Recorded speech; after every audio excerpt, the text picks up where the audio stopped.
거룩하고 복된 주일입니다. 오늘은 삼위일체 주일로 지키게 됩니다. 우리 시간 우리와 함께 계시는 삼위일체 하나님께 성령과 진리 안에서 온전한 예배로 하나님께 예배 드리겠습니다. 다 함께 묵도하시겠습니다.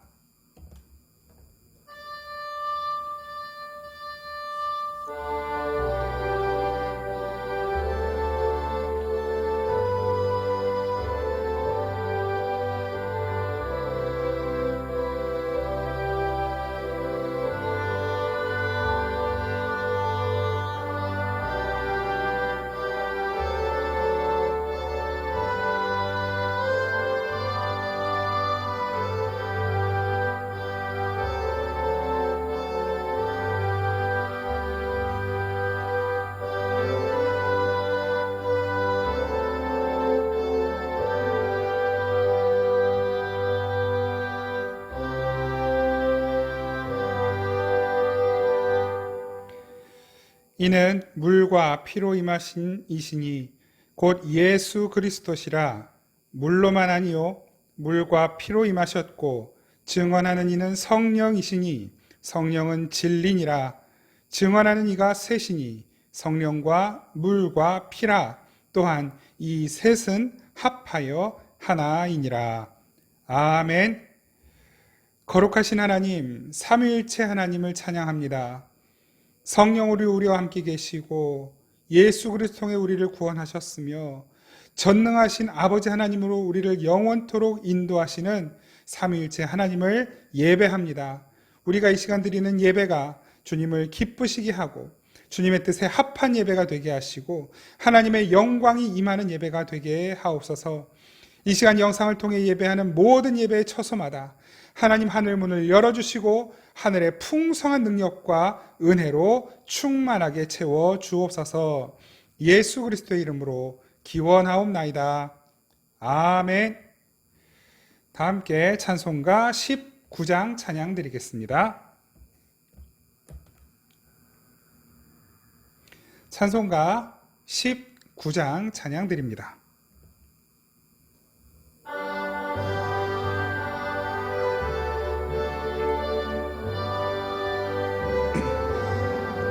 찬송하는 소리 있어 사람 기뻐하도다.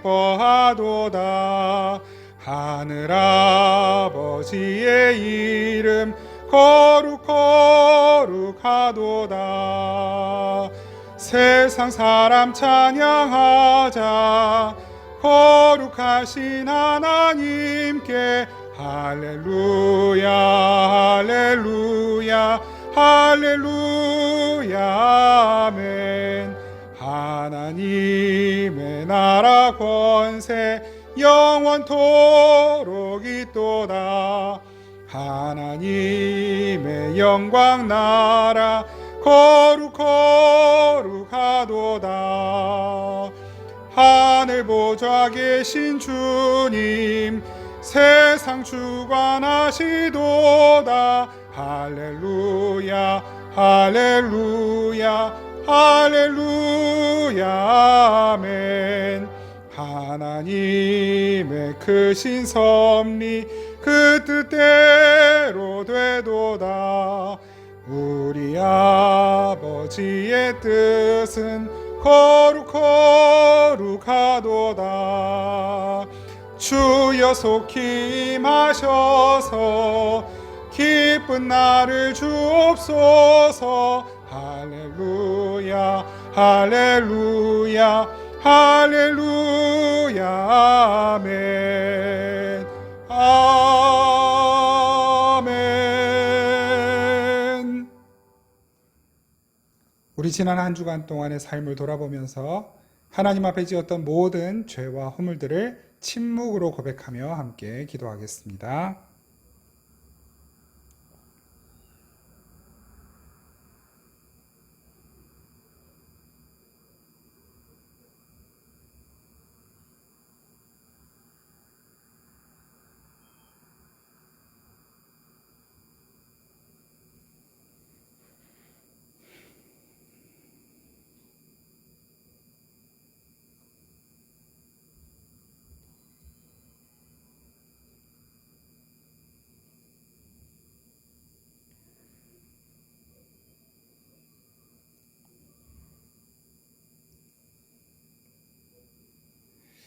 주님께서 말씀으로 우리를 위로하십니다.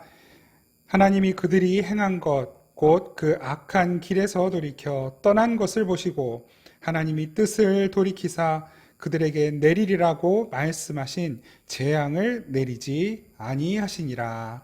아멘. 사도신경으로 우리의 신앙을 고백드립니다. 나는 전능하신 아버지 하나님 천지의 창조주를 믿습니다. 나는 그의 유일하신 아들 우리 주 예수 그리스도를 믿습니다. 그는 성령으로 잉태되어 동정녀 마리아에게서 나시고 본디오 빌라도에게 고난을 받아 십자가에 못 박혀 죽으시고 장사된 지 사흘 만에 죽은 자 가운데서 다시 살아나셨으며 하늘에 오르시어 전능하신 아버지 하나님 우편에 앉아 계시다가 거기로부터 살아있는 자와 죽은 자를 심판하러 오십니다. 나는 성령을 믿으며 거룩한 공교회와 성도의 교제와 죄를 용서받는 것과 몸의 부활과 영생을 믿습니다. 아멘. 다 함께 찬송가 336장 찬양 드리겠습니다. 찬송가 336장 찬양합니다.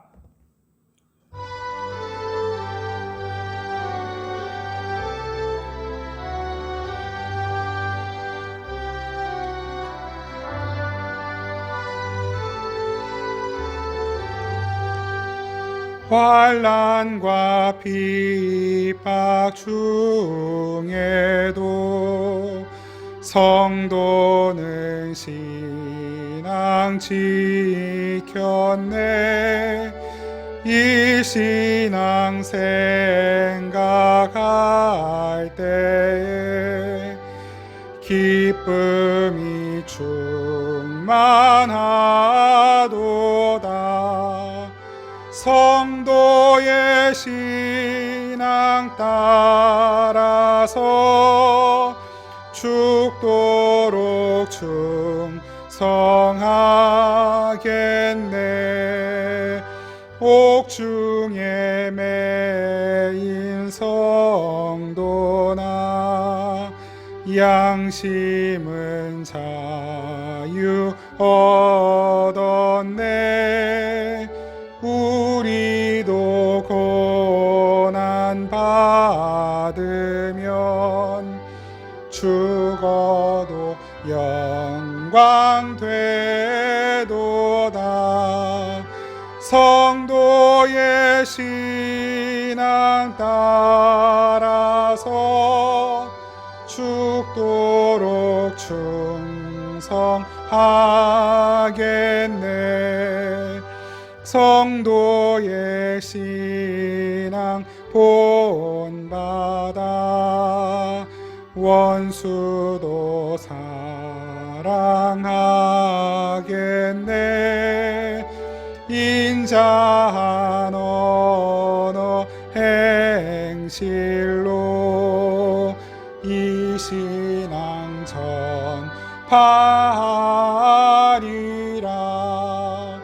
성도의 신앙 따라서 죽도록 충성하겠네. 아멘. 다 함께 기도드리겠습니다. 사랑하는 아버지 하나님, 우리의 지난 삶을 지켜주시고 앞으로의 삶을 계획하시며 선한 길로 인도하시는 삼위일체 하나님, 우리를 구원하신 예수 그리스도, 지금도 우리와 함께 계시는 성령님 하나님을 찬양합니다. 이 시간 주님 앞에 우리의 삶을 드리며 우리의 온 힘과 뜻과 정성을 다해 주님을 예배하오니 하나님, 예배드리는 모든 심령들마다 하늘의 크신 은혜와 사랑과 위로와 회복과 치유와 공급의 은혜를 허락하여 주옵소서. 이 시간 주님 앞에 예배하는 모든 가정들, 모든 예배의 처소에 성령님 함께 하여 주시고 주의 능력으로 덮으시며 모든 악하고 더러운 것들을 다 몰아내시고 주님의 선하고 바르고 풍성하고 평안한 그 은혜로 가득 채워주시기를 간절히 소원하고 기도드립니다. 주님, 주께서는 한결같이 우리를 사랑하시고 은혜 베푸시지만 우리의 마음은 늘 변덕스럽고 요란합니다. 아버지, 우리의 마음이 주님께 한결같지 못하여 죄를 향하고 또한 죄를 위한 소원을 가지고 아버지 또한 그 죄를 실행함으로 인하여 주님의 마음을 아프게 하고 주의 뜻에 어긋나는 때가 너무나 많이 있습니다. 이런 저희들의 연약함과 어리석음을 긍휼히 여겨주시고 예수 그리스도의 그 피로 덮어 주시옵소서. 우리를 온전케 하여 주옵소서. 깨끗하게 씻어 주시옵소서. 주님께서 우리의 마음을 다스려 주셔서 우리의 모든 악한 생각과 죄성을 주님의 선한 뜻과 의지로 바꾸어 주시옵소서. 주님, 우리 귀한 성도님들, 몸과 마음이 연약한 분들이 계십니다. 원치 않은 질병을 얻었고 또한 원치 않은 사고로 인하여 몸에 불편함과 아픔을 갖게 된 성도님들이 있습니다. 마음의 연약함, 괴로움, 스트레스로 인한 아버지 고단함, 어려움들을 가지고 주님 앞에 나온 성도님들 또한 있습니다. 주님, 주께서 치료하여 주시고 회복시켜 주시고 온전케 하여 주시기만을 간절히 소원하고 기도합니다. 주님이 아니시면, 주님의 은혜가 아니면 고쳐지지 않는 것을 압니다. 주님, 속히 임하셔서 그 모든 아픈고 어려운 것들 주께서 다 어루만져 주시고 치료하여 주시옵소서. 주님 주시는 그 회복의 은혜로 말미암아 더욱 주님을 사랑하고 기뻐하며 감사하고 평안한 가운데 주의 뜻을 이루어가며 살아가는 삶을 살 수 있도록 인도하여 주시옵소서.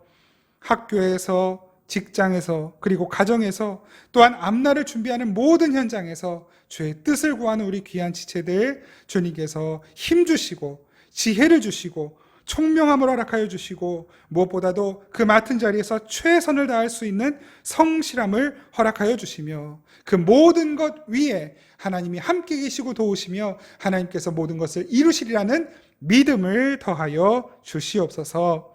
주님, 코로나 상황이 쉽게 끝나지 않고 있지만 그러나 우리의 믿음은 흔들리지 않습니다. 주님께서 이 모든 상황 가운데 선한 것을 예비하시고 선한 길로 인도하심을 믿사오니 주여 속히 이 모든 코로나 상황을 끝내시고 우리가 다시 한번 함께 모여 주님 앞에 예배할 수 있도록 은총을 베풀어 주시옵소서. 특별히 7월부터 다시 현장에서 함께 모여 예배하기를 아버지 또한 고대하며 준비하고 있사오니 은혜를 베풀어 주시옵소서. 코로나 예방 접종을 맞게 된 우리 성도님들 그 모든 부작용으로부터 보호하여 주시고 아버지 예방 백신을 맞을 때 그 효과가 잘 나타나서 아버지 코로나로 인해 고통받는 것이 멈추는 은혜를 허락하여 주시옵소서. 주님께서 주신 그 모든 은총에 감사하며 아버지 귀한 예물 드리는 성도님들이 있습니다. 주께서 그 모든 상황과 형편을 아시오니 더욱 넉넉하게 풍성하게 채워주시고 주님께서 허락하시는 그 삶 가운데에 날마다 감사함이 끊어지지 않는 복된 삶을 살아갈 수 있도록 인도하여 주옵소서. 주님, 오늘도 주께서 우리에게 베푸시는 말씀의 성찬의 자리로 나아갑니다. 주님, 그 말씀을 먹고 우리의 삶이, 우리의 영혼이 힘을 얻고 새로워지는 은혜를 허락하여 주시옵소서. 그 말씀에 순종할 수 있는 믿음을 더욱 강하게 하옵소서. 아버지, 오늘도 이 예배 끝까지 주님께서 함께 하시고 인도하시고 지키시며 하늘의 크신 은총과 복으로 채우실 것을 믿고 감사드리며 우리를 사랑하시는 예수 그리스도의 이름으로 기도드립니다. 아멘. 우리 하나님 말씀 함께 보겠습니다. 하나님의 말씀은 마태복음 5장 3절과 4절 말씀입니다. 마태복음 5장 3절과 4절 말씀입니다. 우리 하나님 말씀 한 목소리로 함께 받들어 읽겠습니다. 시작. 심령이 가난한 자는 복이 있나니 천국이 그들의 것이며 애통하는 자는 복이 있나니 그들이 위로를 받을 것이며. 아멘.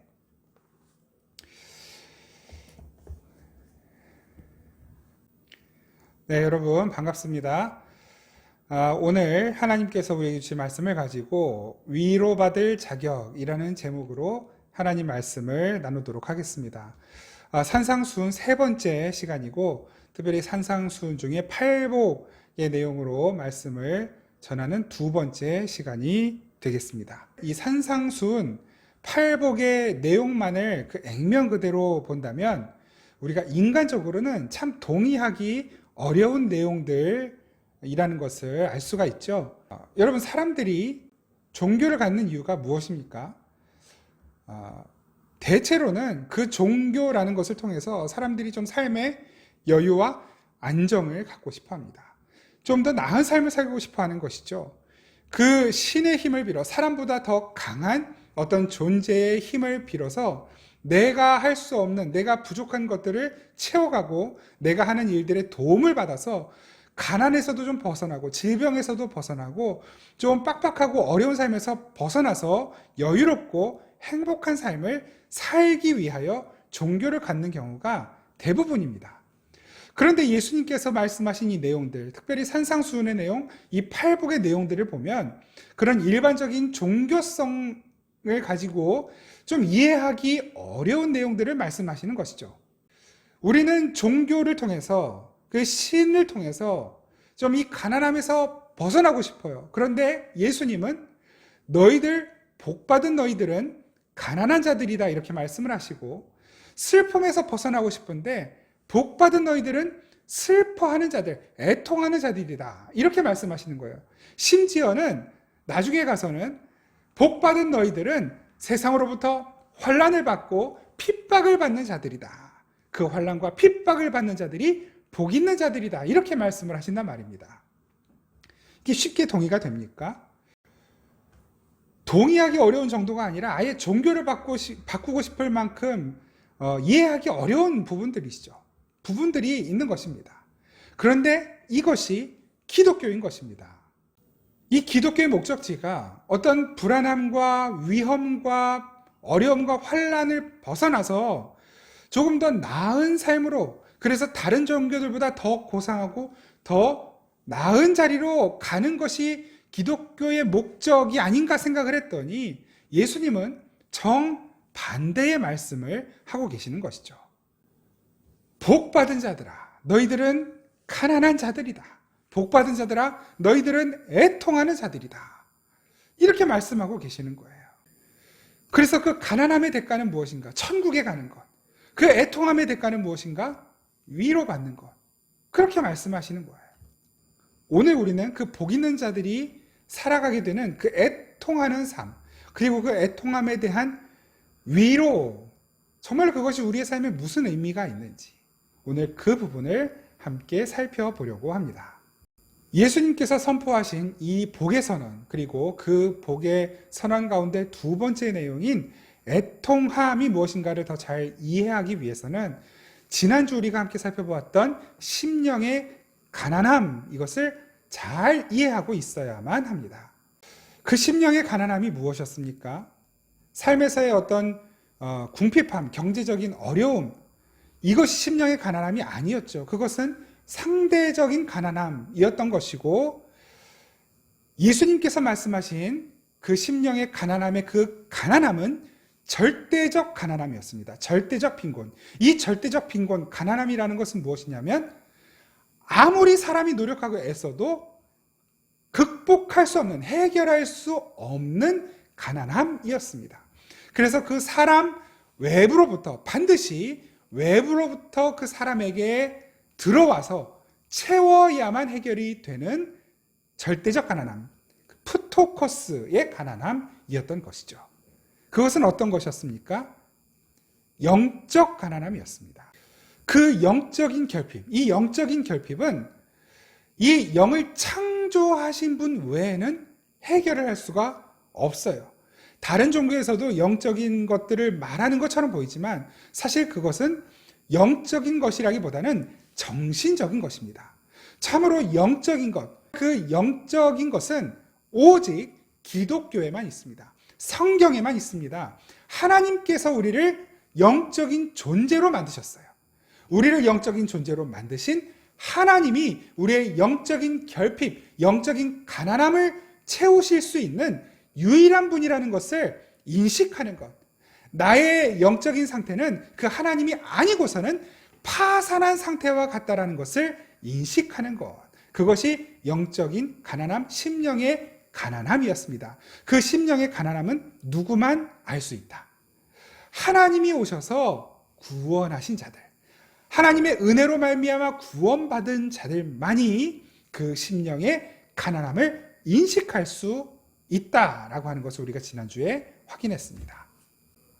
그러니까 우리는 영적으로 파산한 사람들이었다는 것이죠. 이 영적인 파산 상태, 그것을 인정하는 것, 그것이 심령의 가난함이었습니다. 이 심령의 가난함을 느낀 자들, 이 성경 안에서 그 가난함을 토로하는 내용들이 굉장히 많이 나오는데 우리는 지난주에 다윗의 경우 그리고 바울의 경우 두 경우를 잠깐 지나가듯이 살펴봤어요.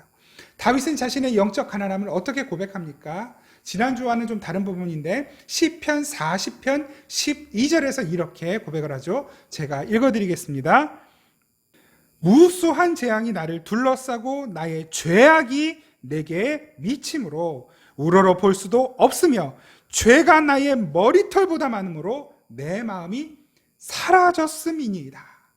하나님 앞에 그 왕인 다윗, 모든 것을 다 가지고 있고 인간으로서 가장 높은 자리에 있는 그 다윗이 하나님 앞에서 이렇게 자신의 영적 파산 상태를 토로하고 있는 것입니다. 하나님, 내 죄가 머리털보다도 많습니다. 나는 가난한 자입니다. 이렇게 고백하고 있는 것입니다. 여러분, 다윗이 무슨 죄를 얼마나 지었다고 그 죄가 머리털보다도 많다라고 고백하고 있는 건가요? 그것을 아는 것, 나의 영적 상태를 정확하게 인식하는 것, 그것이 영적 가난함, 심령의 가난함인 것이죠. 또 그 심령의 가난함을 정확하게 인식해가는 과정을 아주 잘 보여주는 한 사람이 있습니다. 그 사람은 바울입니다. 우리가 지난주에 잠깐 지나가지 살펴보았지만 오늘은 그 바울이 어떻게 자신의 영적 가난함을 인식해 가는지를 그 과정을 한번 같이 살펴보려고 합니다. 먼저 갈라디아서 1장 1절 말씀입니다. 제가 읽어드리겠습니다. 사람들에게서 난 것도 아니요 사람으로 말미암은 것도 아니요 오직 예수 그리스도와 및 죽은 자 가운데서 그리스도를 살리신 하나님 아버지로 말미암아 사도된 바울은, 이것은 이제 바울이 사도로서의 그 사역을 시작을 하면서 거의 초기에 갈라디아 교회에 편지를 썼죠. 그게 갈라디아서인데요. 그 시기가 대략 주후 AD 48년경 정도로 봅니다. 그래서 그 AD 48년 정도에 바울이 갈라디아 교회에 편지를 쓰면서 자기를 어떻게 소개하냐면 사람이 나를 사도로 세운 것이 아니라 하나님이 나를 사도로 세워주셨다라고 이렇게 기품 있게 위풍당당하게 자신을 소개하고 있는 것입니다. 멋진 고백이죠.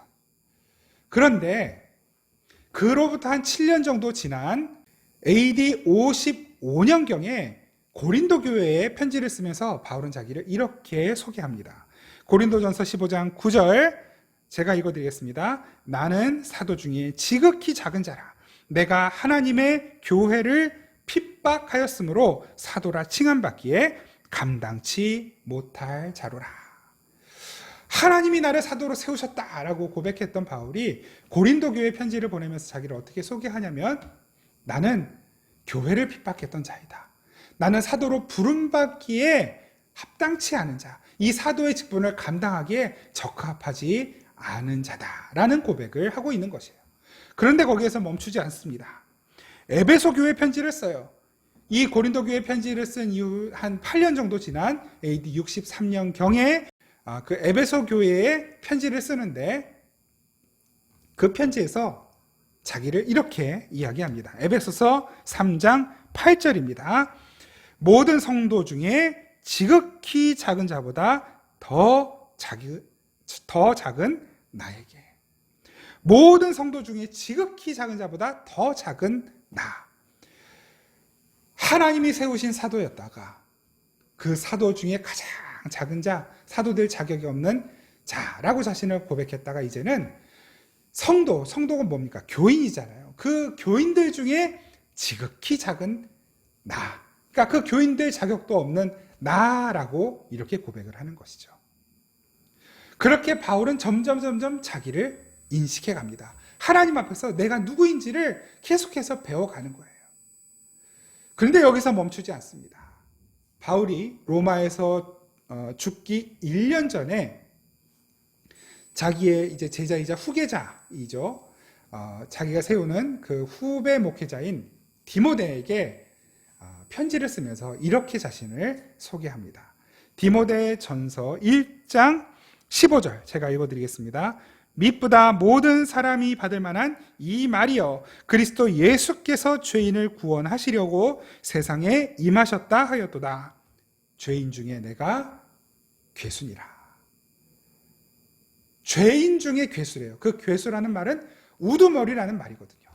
죄인 중에 내가 대장이다. 죄인 중에는 나보다 더 나쁜 사람이 없다라는 고백을 하고 있는 것입니다. 내가 마귀 새끼라는 거예요. 하나님이 나를 지옥에 보내셔도 나는 아무 말 못하는 자이다. 이렇게 자신을 고백하고 있는 것입니다. 이렇게 바울이 예수님을 만난 이후 점점 나 자신을 인식해 가는 시각이 바뀌어져 가고 있는 것입니다. 좀 다른 표현으로 나를 바라보던 시각이 나 중심이었어요. 예수님을 만나서 변화되었어요. 그런데 그 변화된 나를 누구의 시각으로 바라보냐면 내 시각으로 바라보는 거예요. 내 시각으로 나를 바라보니 하나님의 은혜를 받았어요. 나는 충만한 사람이에요. 변화되었어요. 새로운 사람이에요. 맞아요. 그래서 하나님께서 나를 사도로 세우셨어요. 자존감이 아주 높죠. 좋은 거예요, 여러분. 좋은 겁니다. 그렇게 나를 바라보던 시각에서 점점 그 시각이 예수님의 시각으로 나를 바라보기 시작합니다. 하나님이 세우신 사도된 나. 그런데 그 시각이 조금 예수님의 눈으로 바라보니까 나는 사도로 부름받을 자격이 없는 자였구나. 사도 중에 작은 나. 그런데 그것이 더 예수님이 가까운 곳에서 나를 보게 하시니까 성령님이 더 가까운 곳에서 나를 보게 하시니까 나는 이 모든 성도들 중에 가장 작은 사람이구나. 성도들 자격이 없는 사람이었구나로 바뀌는 것이죠. 그런데 정말로 그 성령으로 충만하여 그 삶을 주님의 뜻대로 열심히 경주한 후에 주님의 부르심 받기 직전에 그 바울은 완전히 자기가 부인되고 주님께서 자신을 비추시는 그 조명 아래 자신을 바라보고 있습니다. 그러면서 어떻게 고백하냐면 죄인 중에 내가 우두머리다. 죄인 중에 괴수다. 용서받을 자격도 없고 천국 갈 자격도 없고 구원받을 자격도 없는 나. 이렇게 고백하고 있는 것입니다. 이렇게 그리스도인의 자인식, 이 자인식이 바로 심령의 가난함인 것입니다. 적절한 비유인지는 모르겠습니다. 예를 하나 들어볼게요. 동네에서 친구들하고 야구를 하는 거예요. 12살 어린아이가 동네에서 친구들하고 야구를 해요. 캐치볼을 하죠. 제법 잘해요. 동네 또래 12살 친구들 중에 공도 내가 제일 빠르게 잘 던지고 제일 잘 받아요. 운동신경이 좀 있거든요. 그런데 그 동네 중학교 야구부 선수인 형이 나타났어요. 그 형이 공을 던지는 걸 보고서는 깨갱 기가 죽는 거예요. 그런데 거기서 멈추지 않아요. 두산 베어스 투수가 나타났어요. 그 투수가 공을 던지는 걸 봤더니 세상에 공이 보이질 않는 거예요. 엄청난 실력을 눈앞에 보면서 와 대단하다 느끼는 것이죠. 거기서 끝나지 않아요. 유현진 선수가 나타났어요. 유현진 선수가 네로라 하는, 그러니까 세계에서 제일 야구를 잘한다고 하는 미국의 프로야구 선수들을 다 삼진아웃 시키고 뭐 땅볼아웃 시키고 이런 걸 직접 보는 거예요. 아, 나는 야구를 해서 성공할 사람이 아니라 나는 공부를 해야 되는 사람이구나. 자인식을 하게 돼요. 야구보다 더 잘하는 게 있었거든요.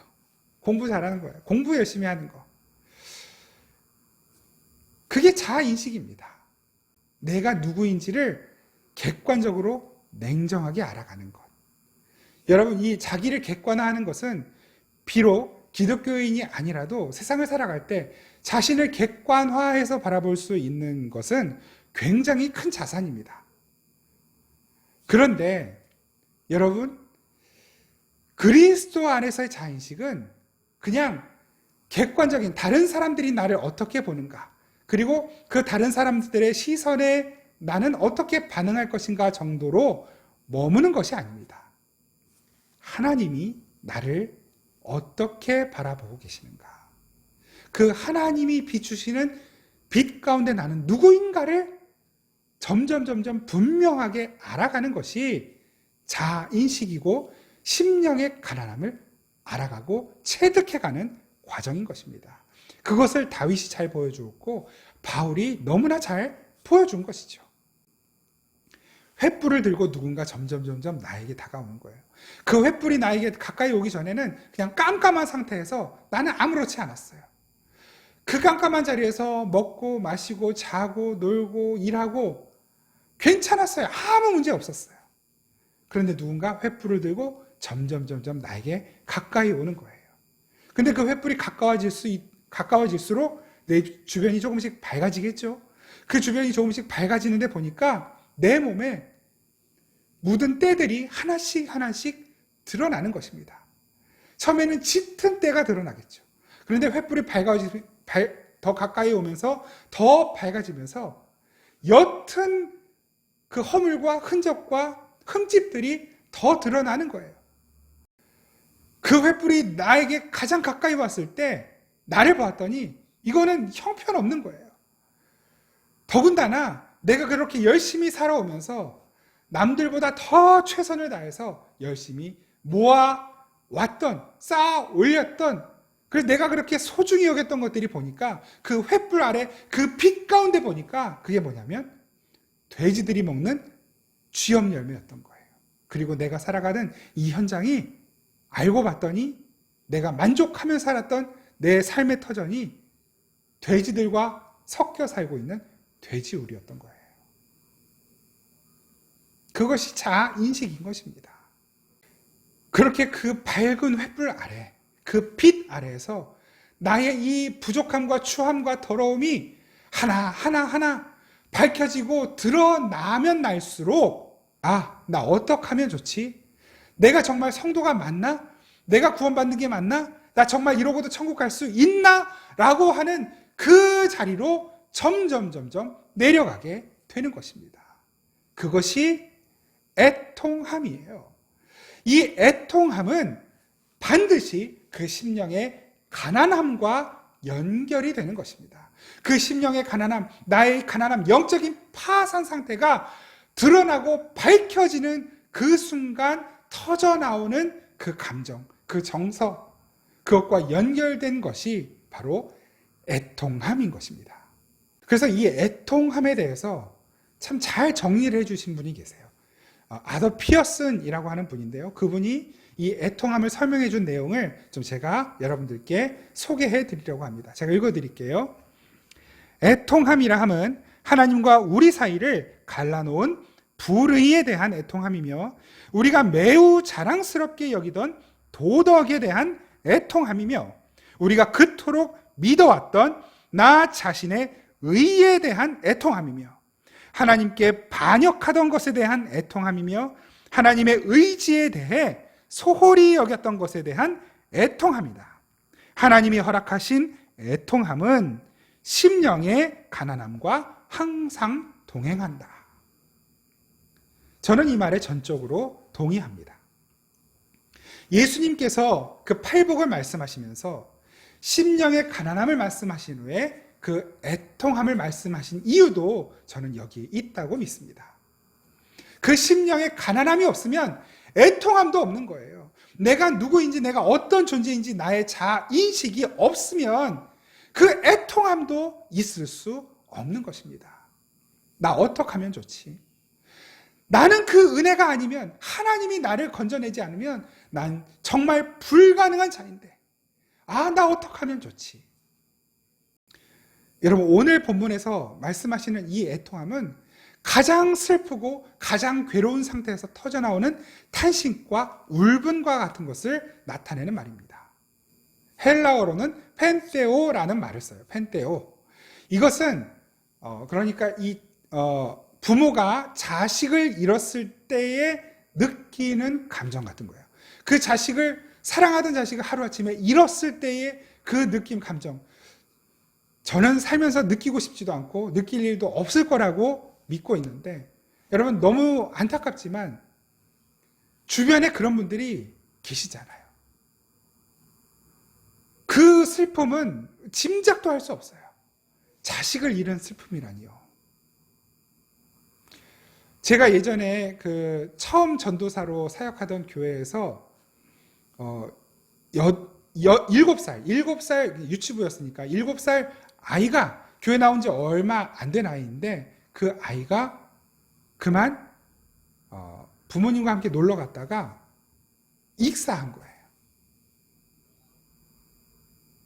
그 아이의 장례에 이제 우리 유치부 선생님들하고 같이 찾아가서 위로 예배를 하는데, 저는 그때 안 그래도 햇병아리인데 결혼도 안 했죠. 자식도 없죠. 자식을 잃어본 슬픔을 도무지 저는 헤아릴 수가 없는 거예요. 무슨 말로 위로를 해야 될지 모르겠더라고요.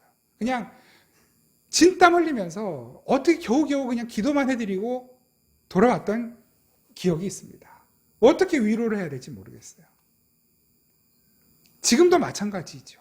결혼했고 자식도 있지만 그 자녀를 잃어버린 아픔을 가진 분들을 제가 어떻게 위로할 수 있겠습니까? 그 애통함이 저에게는 없는 거거든요. 배신당해보지 않은 사람은 배신당한 사람의 마음을 알 수 없죠. 배신당한 친구를 위로해 줄 수가 없어요. 위로가 안 돼요. 잘 될 거야, 괜찮아. 위로가 안 되죠. 부모를 잃어보지 않은 사람은, 부모를 잃은 아픔을 겪고 있는 사람을 위로하기가 참 어렵습니다. 위로가 안 돼요. 여러분, 우리가 죄인이라는 사실에 대해 애통해야 된다라고 말씀하시는 거예요.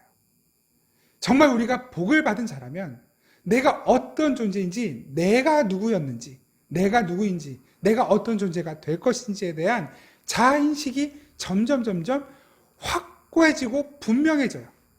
밝히 드러나는 거예요. 주님을 알아가면 알아갈수록 나의 죄에 대한 인식이 더 비통해지는 거예요. 주님을 만나기 전에는 내가 죄인이라는 사실도 몰랐어요. 주님을 만나고 나니 내가 죄인이었다는 건 알게 됐어요. 그리고 회개도 해요. 그런데 주님을 알아가면 알아갈수록, 말씀 가운데로, 진리 가운데로, 복음 속으로 깊이 들어가면 들어갈수록 내가 누구인지가 점점 더 밝히 드러납니다. 그 횃불이 점점 나에게 가까이 오는 거예요. 야, 내가 내 안에 이런 것도 죄였나? 바울이 그렇게 말하잖아요. 내 안에 탐심이 있었는데 그 복음이 나를 밝히니까 이 탐심조차도 죄더라는 거죠. 야, 나는 정말 공고한 사람이구나. 나는 사망의 몸에서 건짐을 받아야 하는 자로구나. 애통해하는 거예요. 우리가, 저와 여러분들이 그 죄에 대한 애통함이 있습니까? 애통함을 경험해 보셨습니까? 그 애통함을 지금도 느끼고 있습니까? 아니면 날마다 뭔가 나는 죄를 짓고 있는데 그 죄에 대해서 그냥 무감각해져 버리기로 한 것은 아닙니까? 어렴풋이 죄라는 건 알지만 그냥 이 정도쯤은 괜찮겠지 하고 넘어가고 있는 것은 아닙니까? 그게 우리의 모습은 아닌가요? 주님은 그 죄에 대하여 애통해야 한다라고 말씀하셔요. 우리는 복을 받은 자예요. 그러면 우리는 점점 오히려 그 죄에서 자유로워지지만, 물론 죄에서 자유로워지지만 그 죄에 대한 인식으로 인하여 내가 어떤 존재인지, 그 죄가 나에게 어떤 영향을 주고 있었는지, 그리고 나는 내 힘으로는, 내 스스로는 그 죄로부터 벗어날 수 없는 자라는 자인식이 분명해지고 확고해지기 때문에 점점 그 깊은 애통함 속으로 들어가게 된다는 것입니다. 들어가야 한다는 것이에요. 여러분, 우리가 언제 그 죄에 대한 애통함을 가져보았습니까? 정말 우리가 예수 그리스도의 은혜로 말미암아 구원받은 자라면 고민이 깊어지는 거예요. 생각이 깊어지는 것입니다. 도대체 그 죄라는 것이 무엇이길래 하나님이 인간이 되시지 않으면 해결이 안 되는 거였나? 도대체 내가 지은 그 죄가 뭐길래 예수님이 그렇게 꼭 십자가에 못 박혀 죽으셔야만 했는가? 여러분, 우리는 생각이 깊어질 수밖에 없는 거예요.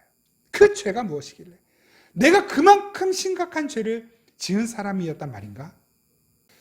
저는 건강한 교회, 복음적인 교회 이런 게 뭔지 아직도 잘 모르겠습니다. 그러나 분명한 사실은 정말 복음적인 교회라면 내가 누구인지를 하나님 앞에서 그 말씀의 빛 가운데서 성령의 조명하심 아래에서 인간인 나가 누구인지를 계속해서 생각하게 만들고 나를 정확하게 들여다볼 수 있도록 만들어주는 교회이라고 믿습니다. 그리고 그 가운데서 느끼는 그 애통함을 정확하게 말해주는 교회여야 한다고 믿습니다.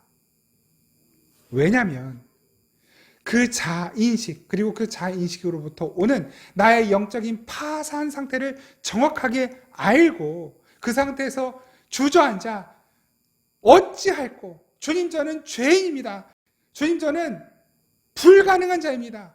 그 자인식이 이루어지는 그 자리에서라야만 비로소 예수 그리스도를 통하여 얻게 되는 위로가 무엇인지를 알 수 있게 되는 것입니다. 교회 다니면 예수 믿고 복 받아. 문제가 해결될 거야. 취업도 될 것이고, 교회도 결혼도 할 것이고, 어려운 일들이 하나하나 다 차근차근 해결될 거야. 하나님이 도와주셔서 다 앞으로 잘 될 거야. 거기까지만 말해줄 수밖에 없다면 이런 말들도 물론 필요는 하겠죠.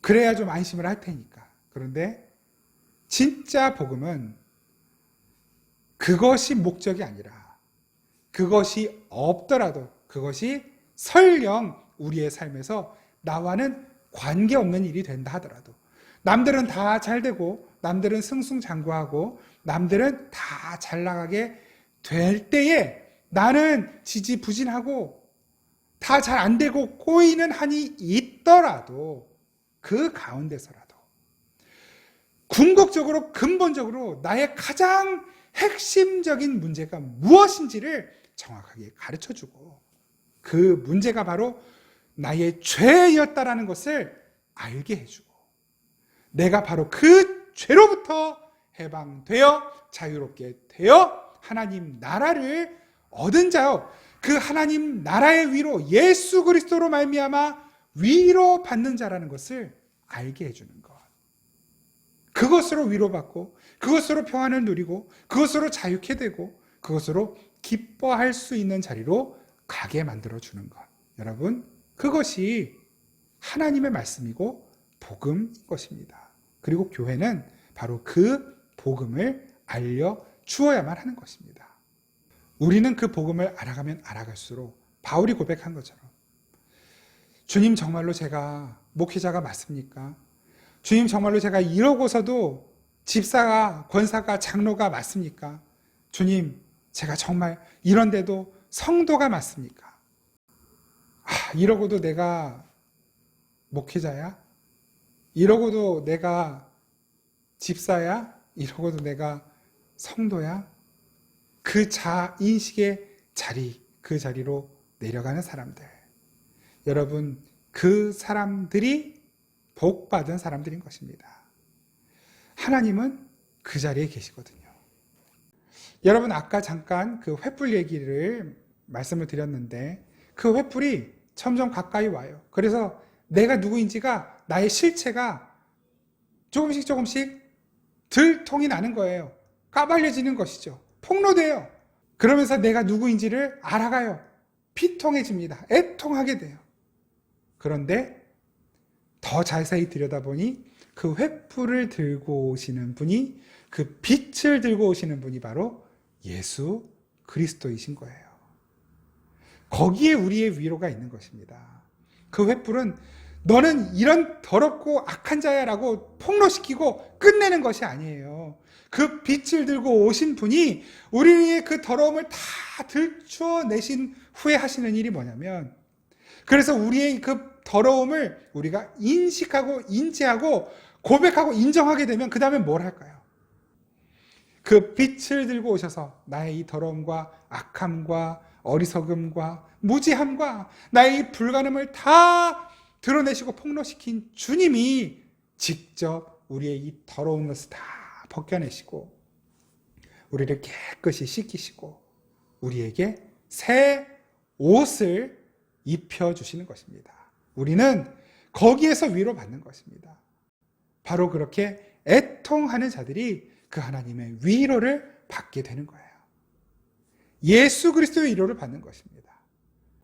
우리가 누군가에게 위로가 되기 위해서는 그 사람에게 그냥 위로의 말을 건네는 것이 아니라 그 사람이 슬퍼하는 그 자리에 우리도 같이 내려가는 거거든요. 인간의 가장 큰 애통함은 인간의 죄예요. 그 인간의 죄를 위로할 수 있는 분은 같이 죄를 짓고 있는 사람들이 아니에요. 그 사람들은 위로를 받아야 될 사람들이지 위로를 하는 사람들이 아니거든요. 그 죄로 인해 애통해하고 슬퍼하는 자를 위로할 수 있는 사람은 죄가 없으나 그 죄인의 자리로 내려와서, 그 슬픔의 자리로 내려와서 죄인이 되는 그런 존재로만 우리는 위로받을 수 있는 것입니다. 누구입니까? 예수 그리스도 한 분밖에는 없는 것입니다. 죄 없이 죄인이 되시는 분. 예수님이 죄인이 되어버리시면 예수님도 위로를 받으셔야 돼요. 위로의 대상이 되시지 위로자가 아니에요. 그런데 예수님은 죄 없이 죄인이 되셨어요. 그런데 죄가 없이 죄인이 된다는 것이 더 고통스럽지 않겠습니까? 죄가 있어서 죄인이 되는 건 억울하지 않아요. 그런데 죄가 없이 죄인이 되는 건, 더군다나 그 죄 없이 죄인이 되어서 죄의 대가를 치러야 된다는 건, 그것도 자기 한 사람의 죄가 아닌 모든 인류의 죄를 다 자신이 책임져야 된다는 건, 이건 어마어마한 아픔이고 고통인 것입니다. 그래서 예수님이 우리를 위로하실 수 있는 거예요. 죄인인 우리를 위로해 주실 수 있는 유일한 분, 그분이 예수 그리스도이신 것입니다. 성경에는 그 예수 그리스도로 말미암아 위로받았던 사람들이 등장을 하죠. 대표적으로 몇 사람만 소개를 해드려 볼게요. 누가 있습니까? 사마리아 여인이 있죠. 그 사마리아 여인은 죄인이었어요. 그런데 그 사마리아 여인은 그냥 자신을 잘 스스로 감추고 다녔어요. 들통나지 않았어요. 그런데 예수님이 빛을 들고 그 사마리아 여인을 찾아가신 것입니다. 그리고 그 빛 가운데 사마리아 여인의 모든 수치와 부끄러움을 다 들춰내셔요. 그 사마리아 여인이 못 견뎌하죠. 그런데 거기서 끝내는 것이 아니라 그 예수님이 사마리아 여인의 위로가 되시는 것입니다. 그동안에는 그 어떤 것도 사마리아 여인의 위로가 되지 못했어요. 남자를 6명 만났는데, 위로받고 싶어서 만났는데, 힘센 남자도 만나보고, 공부 잘하는 남자도 만나보고, 잘생긴 남자도 만나보고, 돈 많은 남자도 만나보고, 그들을 통해 내가 위로받을까 싶어서 그들을 만났는데 어느 누구도 위로가 되지 않았어요. 지금도 자신을 감춘 채로 숨어서 다니죠. 그런데 예수님이 빛을 들고 그 여인에게 오셔서 그를 까발리시는 거예요. 그의 죄를 들춰내시는 것입니다. 그리고 그 죄를 덮어주시는 거예요. 위로해 주시는 것이죠. 그랬더니 비로소 기쁨을 얻어 그 기쁨으로 예수 그리스도를 자랑하게 되는 것입니다. 그것이 위로받은 자의 삶이죠. 그것이 복받은 자의 삶의 복받은 자의 모습인 것입니다. 그 사마리아 여인은 그렇게 애통하는 자가 되었고 그렇게 위로받는 자가 된 것입니다. 12의 혈루병 앓던 여인 숨었어요. 자신의 질병을 감추고 싶었거든요. 왜냐하면 그 혈루병은 부정한 병이라 사람들이 알면 저주하고 비난할 거거든요. 그래서 숨었어요. 예수님은 그 여인을 들춰내셨어요. 빛 가운데 들춰내셨어요. 그리고 고쳐버리시는 거예요. 그 여인이 위로받은 것입니다. 기뻐하기 시작합니다. 누가복음 7장에는 예수님의 발을 씻던 한 여인이 나옵니다. 그 여인은 창녀예요. 울면서 자신이 그동안 자기의 몸을 팔아 모았던 기름, 비싼 기름을 예수님의 발에 다 부어서 예수님의 발을 씻어요.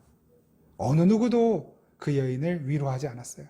비난했습니다. 손가락질합니다. 이 더러운 창녀가 누구의 발에 손을 대는가. 그런데 예수님은 그를 위로하셨어요. 무죄를 선언해 버리십니다. 그 여인은 예수님을 통해 위로받은 것입니다.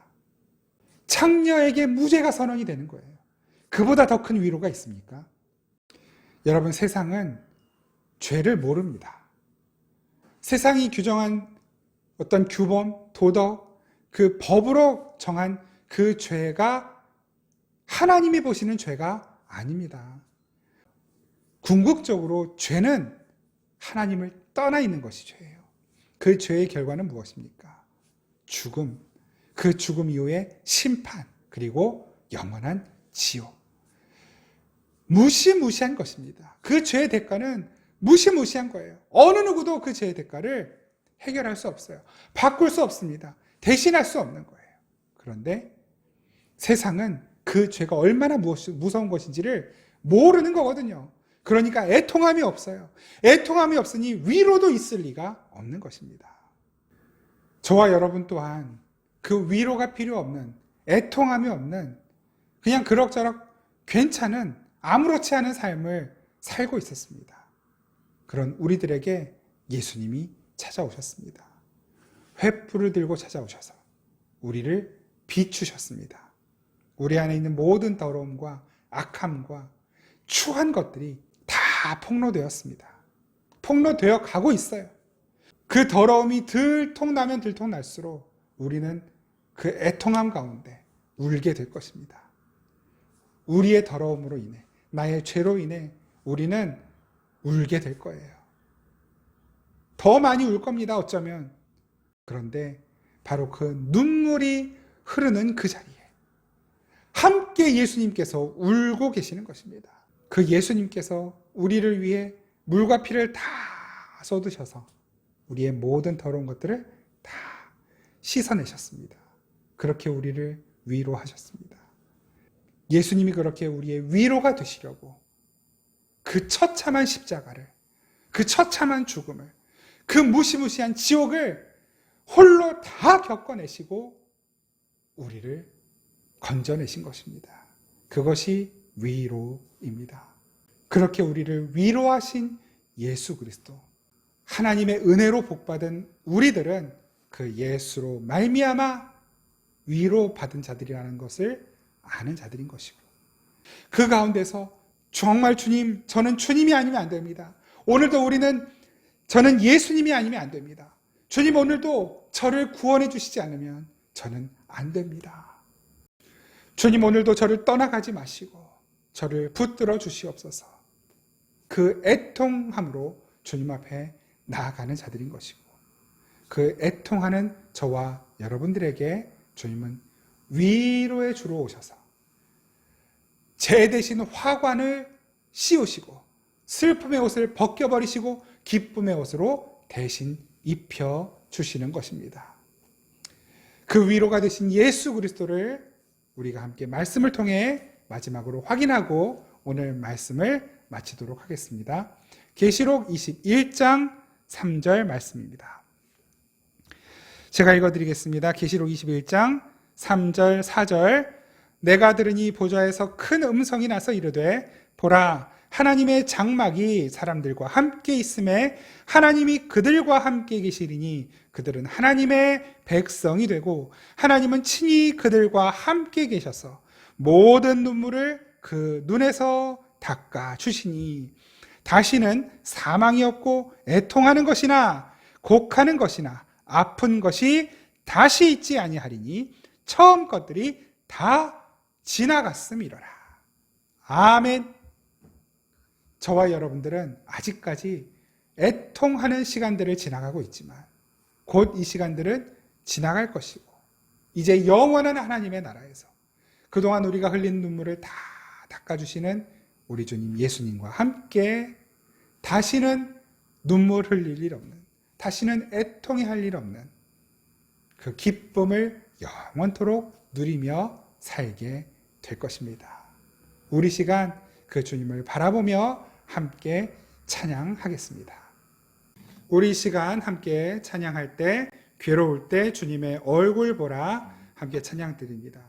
우리가 애통하는 그 자리에서 우리의 눈을 들어 주님을 바라볼 때 주님께서 우리의 위로가 되시고 우리의 힘이 되어 주십니다. 우리 함께 찬양하겠습니다. 괴로울 때 괴로운 주님의 얼굴 보라 평화의 주님 바라보아라 세상에서 시기한 친구들아 위로의 주님 바라보아 힘이 없고 내 마음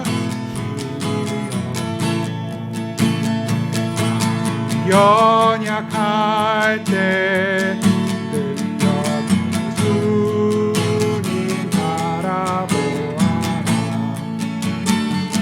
주의 모든 자를 힘주시고 지켜주시니 눈을 들어 주를 보라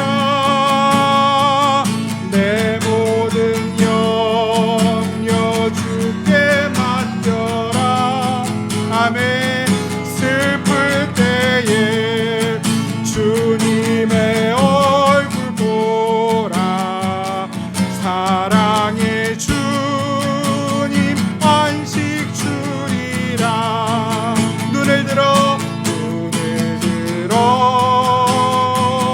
주를 보라 내 모든 염려 주께 맡겨라 슬플 때에 주님의 얼굴 보라 사랑의 주 안식 주리라 눈을 들어 주를 보라 내 모든 염려 주께 맡겨라 아멘 슬플 때에 주님의 얼굴 보라 사랑의 주님 안식 주리라 우리 시간 함께 기도하겠습니다. 하나님 내가 누구인지를 정확하게 알게 하시고 주님 앞에 교만함과 사람들 앞에 교만함이 없도록 주님 저를 겸손케 하여 주옵소서.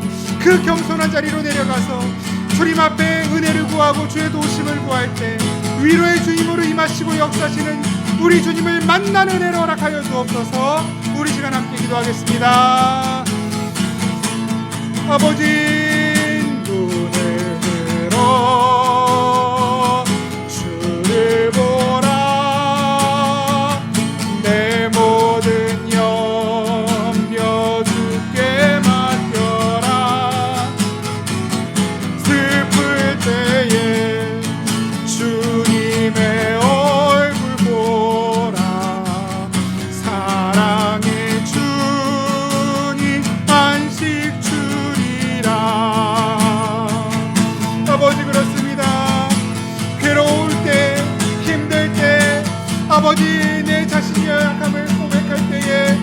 그때 우리의 눈을 들어 주님 바라보게 하옵소서.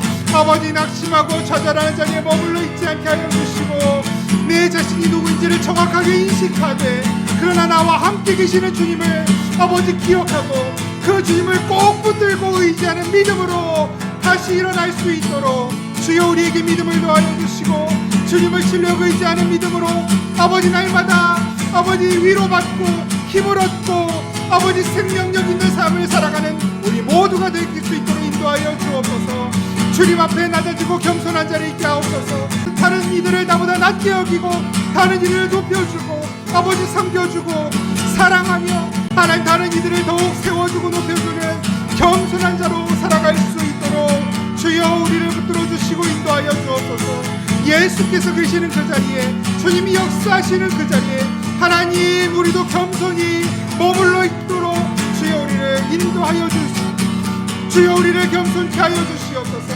주여 우리를 낮은 자리에 있게 하여 주옵소서. 주여 우리를 위로받는 자리에 있게 하여 주옵소서. 주여 우리를 예수로 말미암아 아버지 위로받는 자로 살아갈 수 있도록 주님 은혜 베풀어 주시옵소서.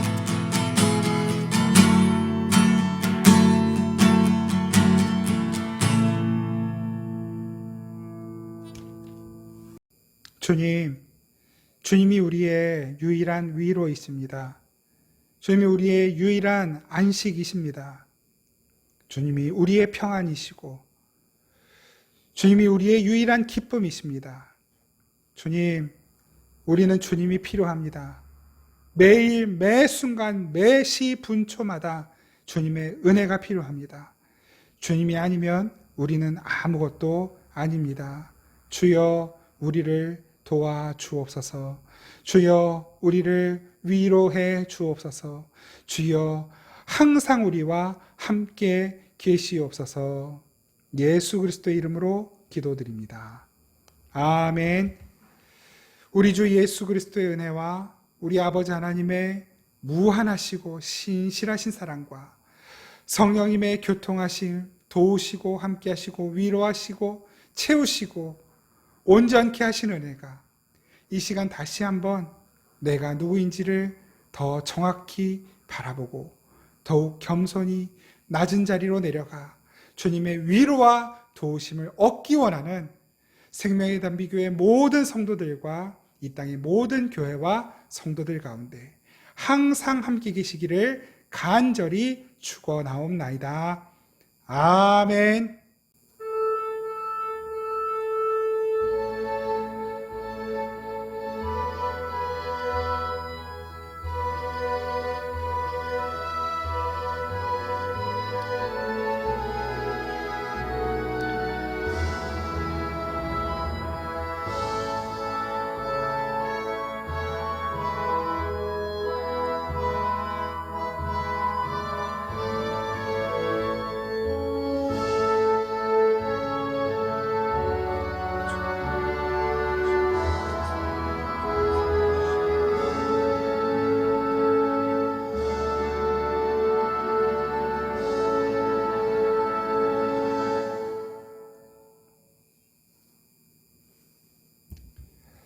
네, 예배를 마쳤습니다.